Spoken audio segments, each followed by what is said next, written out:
October 2019.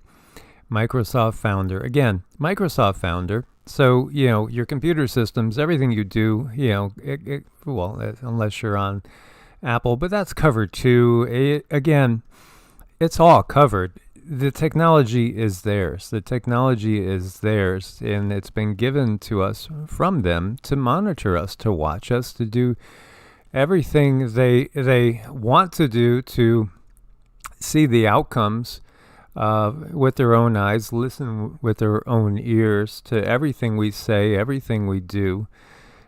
So again, they had this event 201. 2 months later, exactly what their game planning here happens. It's just a coincidence. There's so many coincidences in this world. Are there not? International simulation in 2021 predicted current monkeypox outbreak. And it was exactly like a year, almost exactly a year to the day. Now, it did show in their simulation it becoming lethal and somebody weaponizing it. So have we seen that yet? Again, it depends on how you want to look at things. Many things have been weaponized already. And here we go. And so we are 6 minutes and 44 seconds into the video to get onto the main topic. Bill Gates, John Hopkins, and the WHO just simulated another pandemic. The same people behind Event 201 just completing a desktop simulation for a new enterovirus originating near Brazil. The virus has a higher fatality rate than the plague upon the land and disproportionately affects children. Because what we've seen with the plague upon the land is it pretty much affected the elderly for the most part. But now all of a sudden we have people of all ages, young and healthy athletes dropping, just dropping randomly. I look at this and it's definitely a form of a waiting game. Because they put the information out there and they have an agenda. There's a reason why they put this information out there and they keep selling this agenda. And people think that they're doing the right thing when they're going to take care of themselves. And reality, between all of the EMFs, the frequencies, the chemicals in the body, being in places that really disrupt your energy body, that's what is making people more and more frail. And they're making it look a certain way that it's not. And that's why it's so important right now to have your energy body in order to do those things that bring the chaos in your energy field into a state where it's no longer in chaos, because your energy body will make you stronger.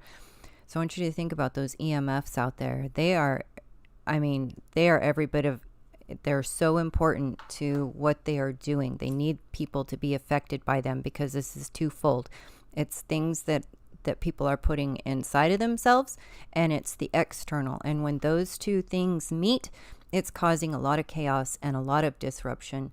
And nature, grounding, detoxing is what you need to do, but it's not going to happen overnight. These are things that we have to do over time, but they do help. Absolutely. So as you see, that's highlighted, this is a fictional scenario, Catastrophic Contagion, a fictional scenario.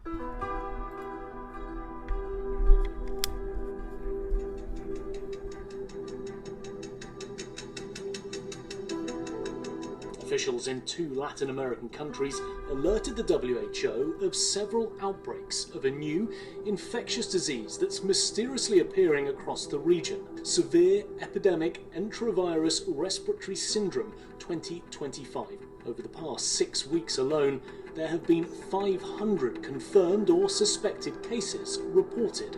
The virus could cause a severe pandemic if early containment and mitigation efforts are not successful.